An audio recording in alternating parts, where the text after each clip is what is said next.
when I lived with my parents' home, when you live with that generation, sila kasi yung time na lumaki na scarcity mindset talaga. Yeah, Na, hoarding. oo, na syempre yung mga lolo. Yeah.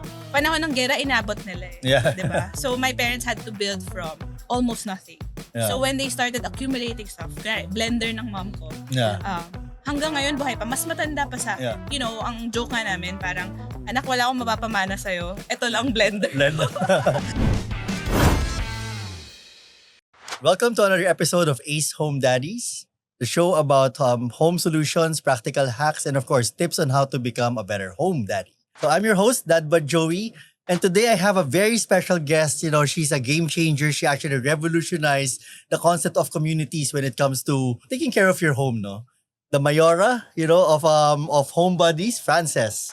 Thank you very much, Frances, for being here and finding time to share your stories with us here in Home Daddies. Yes, I'm so excited because, home daddies, home buddies, medyo malapit and I'm like, yes, it's like, if home buddies were like 80% women, Yeah. I think, diba, there's opportunity for, learn also from men about home. And I think taking care of the house should be it's genderless. Yes, It should shared. actually be something shared between the man and the woman. Of course, even the kids should play a role in taking care of the house. Alam nyo, kami ni Frances, we've actually shared another life, a past life Yes. before we became community leaders or community founders. We both worked in advertising. Actually, at some point, we were in the same building. Yes. But we never met each other. I remember the pandemic happened and that's when Home Buddy started. I remember joining it and I was like, wow, this is so cool. Then overnight, parang a couple of weeks later, you suddenly exploded and how many members do you have now? New update, it's 3.4 million members. Wow, 3.4 million. As of So how's it this been? How's it been to manage a community as big as that? It changes. So, Yes. syempre, during the pandemic, the issues of people at home are Yeah. different.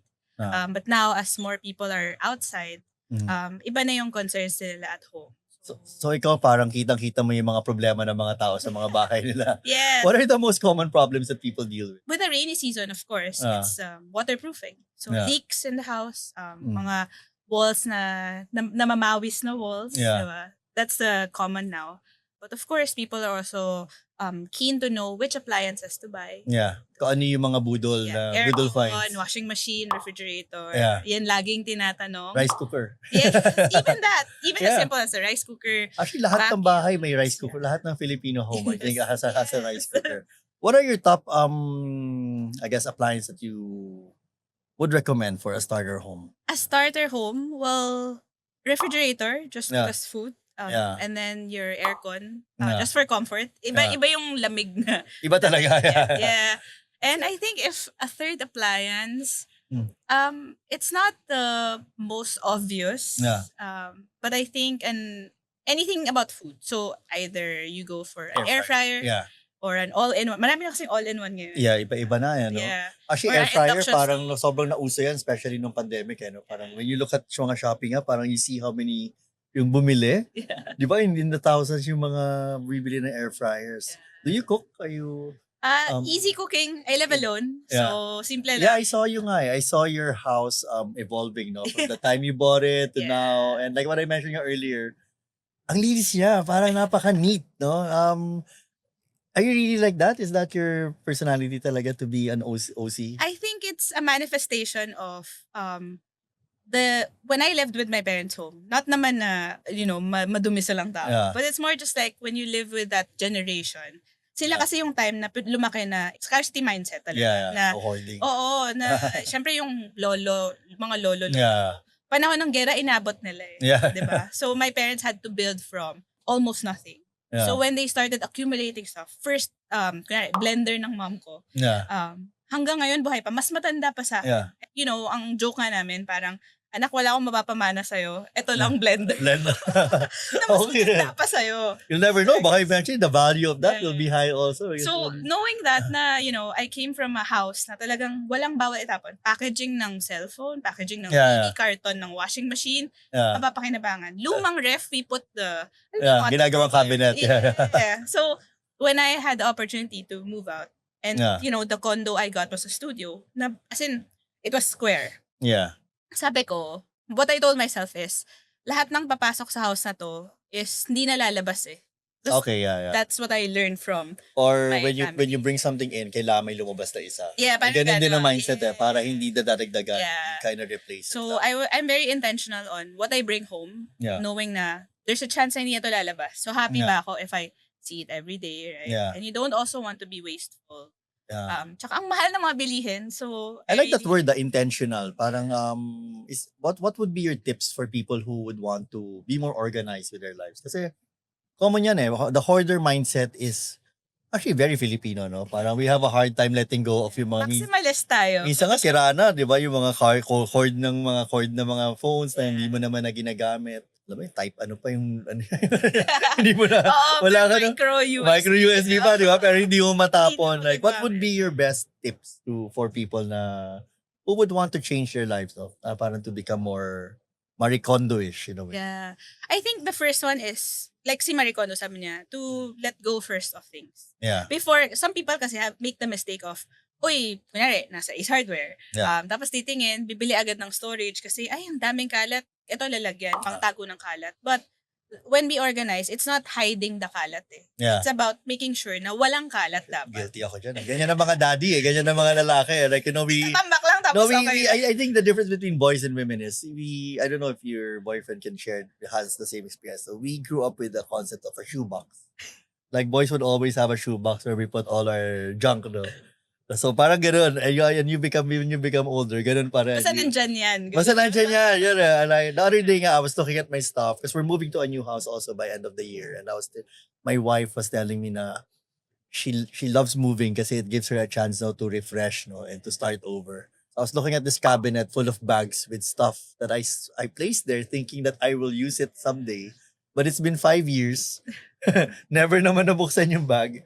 Parang the art of letting go, I guess, is very important. Yeah. I mean, speaking of, you mentioned my boyfriend. He moved kasi to a different apartment. Yeah. So when he moved, I helped him store. Kasi di ba, lahat nakabox. Yeah. So while he was at work, I would unbox and put things in their places. Tapos sabi niya, where's my, kaya may hinanap siya. Yeah. And then I showed him the drawer. Sabi ko, all your cords are here. Yeah. Tapos ziniplock ko per cord. Yeah. Kunyari, USB-C. Yeah. USB-C lang. Tapos ito yung lightning. Kaya kailangan talaga ng mga lalaki ng babae sa buhay namin for that. You labeled that? Tapos parang to him, isn't that a lot of time wasted? Kumbaga. Yeah. Tapos sabi ko, well, anong prefer mo? That may labels or you take more time parang trying to sort out which cord? Actually, marami na ngayon. Actually, here, maraming mga ganun, mga zip ties, mga yung Velcro cable holder. Yes. Wife ko addict dyan lahat ng cable sa bahay. Yeah. Kasi nagagalit siya pag nawawala dahil pag kinuha ko yung charger, pag mahuhulog na. Tsaka, di ba, kasi minsan nakakalito din. Yung mga ends. Are you the type who would color code your stuff? Like keys, for example? Hindi naman naabot sa color code, but I like labeling. Super love labeling. Art of labeling, no? It's actually a skill. I see that, even online, I see a lot of these new gadgets where you can actually use it to label stuff. Yeah. What other suggestions do you have for people who would want to let go of stuff? Kung wari spring cleaning time. Like, you had this event recently. Yes, in Home Buddies, just to share. Yeah. We recently had this thing called Home Buddies Weekend Market. It's a decluttering sale. Yeah. So what I did was, I got a event space and then I would ask sign-ups from mga kapitbahay who want to declutter anything. Oh, wow. And then talagang, sabi ko sa kanila, the goal is really, hindi na para kumita. It's more Para just lang to to let earn go the of your- space and to let that go. And swerte mo na if you earn some money. So motivated sila na some people are selling clothes, 10 pesos na lang, 30 pesos. Actually, ang ganda no idea na yun, yung winning back space in your home. Kasi I think the more, if you open up, no, if you free up some space, it's gonna make you feel good also. Tsaka isipin nyo guys, kunyari nakatira kayo sa, let's just say, I don't know, Manila or Makati. Kung 40,000 per square meter, imagine mo your junk is sitting on 30,000 per square meter. Gusto mo ba yun? Diba? Yung mga cabinet na punong-puno ng basura, no? Diba? That's a good way of put the Chinese ka talaga. Mahal ang real estate. So, we need to maximize every space. Especially kasi na-realize ko din yun. Siyempre, when I lived with my family, it was like a 3-story house. So, you have all the rooms that you're not even aware na, nga pala, may bodega nga pala tayo. Or But when you live in a studio, that's the 4 walls that you'll see every day. So, mafa-force ka to think of, okay, I need that extra corner. That extra 1 square meter na yun for you clean your own space? Do you? Yes, but I do hire mga professional cleaners at least once a month. Just to do the general cleaning, no? Because pag lagi mong nililinis, mas madali siyang linisin. Yeah. Kasi if you let the grime na yung tawag ko sit for too long. Yeah. Diba you need Saka pag nagluto ka, the oil, you don't see the oil. Ang feeling ng mga tao, yung oil, it just stays in the kitchen. But actually, it evaporates to air, no? The next thing you know, yung mga alikabok, buo na sila. Yeah.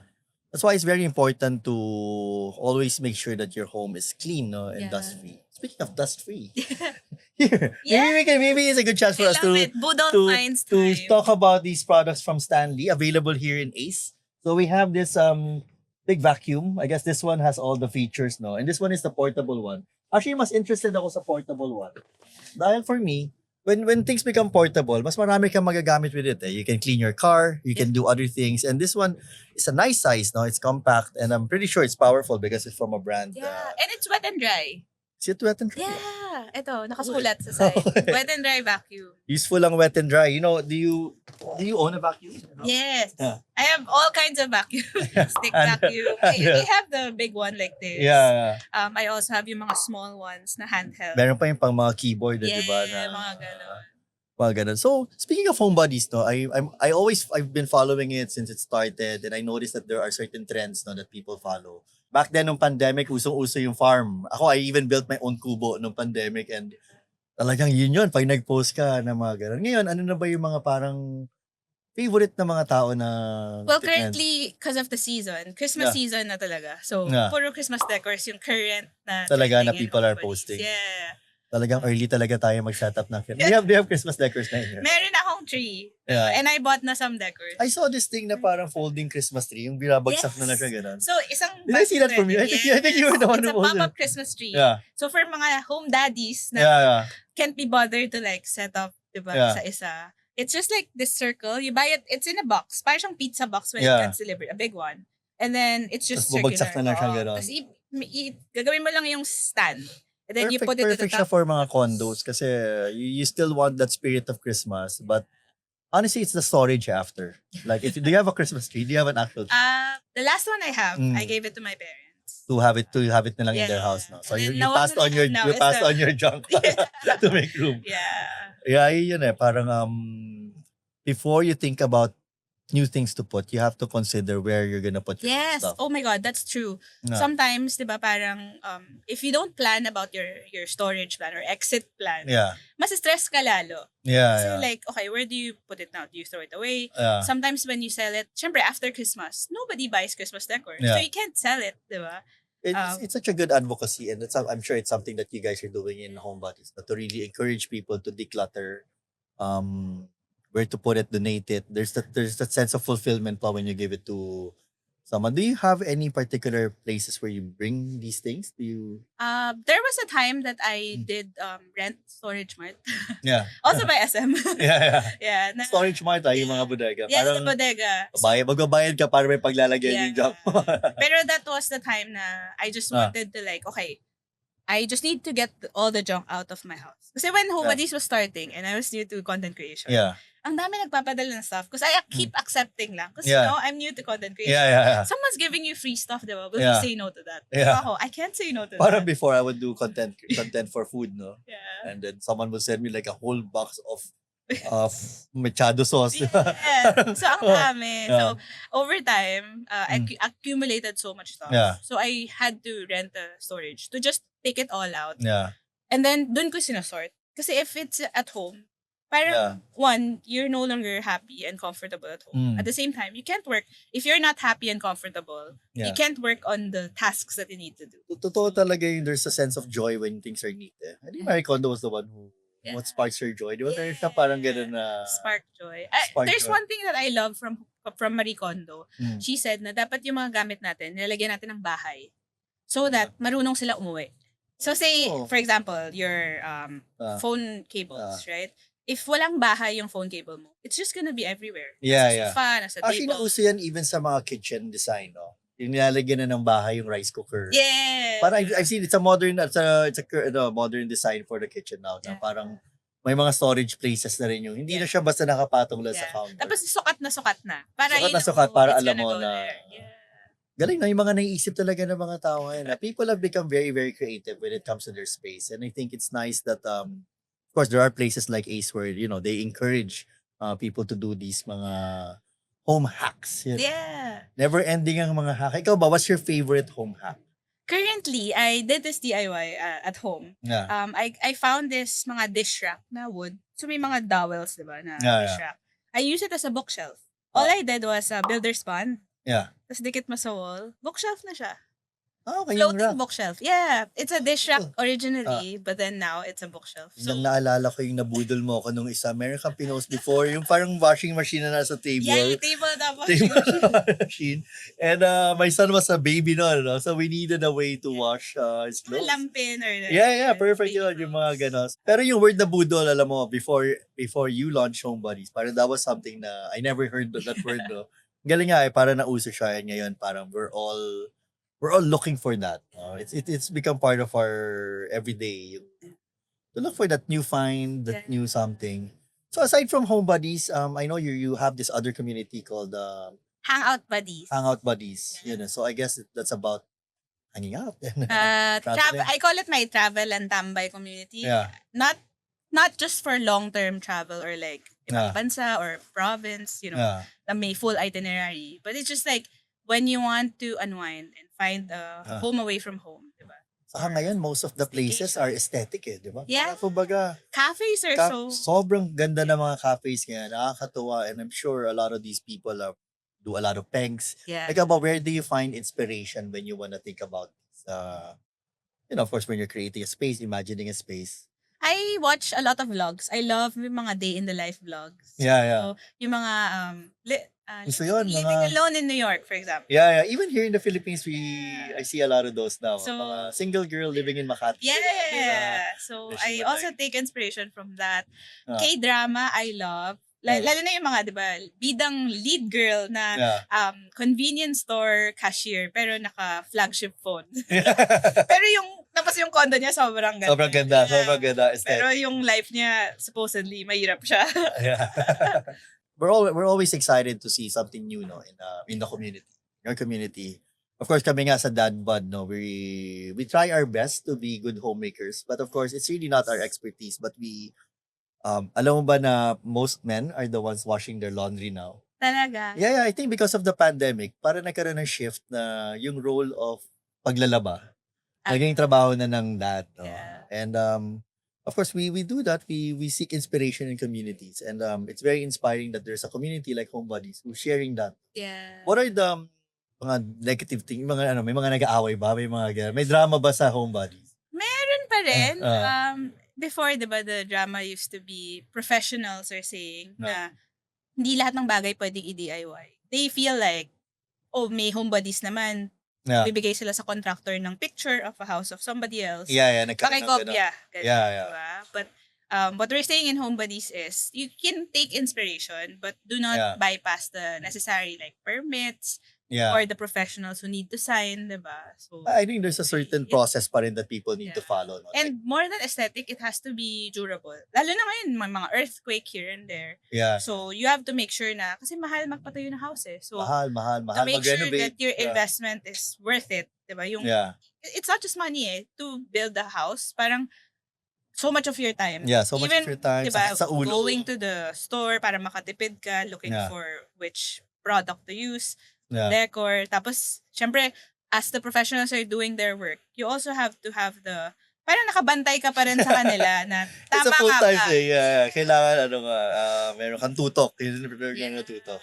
Alright, so, do you have any last advice, no, for people who are really trying to find inspiration on, syempre, mag-New Year na, for last quarter, now is the best time to really let go of mga kalat and all that. What would be your last advice for people who are... I guess this is for the dads na lang, di ba? Na, I mean, sometimes kasi we're raised to think na women are creative, men are logical. But, if you're a man who believes na you're creative, then let it shine. For example, I saw this guy na sneakerhead siya. Yeah. Instead of a Christmas tree, ginawa niya yung shoes niya, papilog.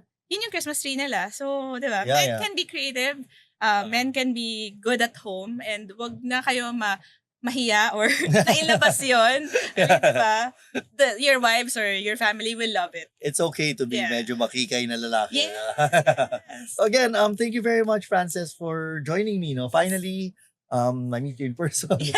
Again, thank you for the community that you've built, Home Buddies, for inspiring a lot of Filipinos to be more, kumbaga, conscious about their homes. So thank you again. This is your dad, but Joey. And of course, I just want to plug this again. Stanley, for your vacuum needs, it's available here in ACE. And of course, this is Home Daddies, your show about home solutions and of course, practical hacks. Thank you very much, Frances. Thank you.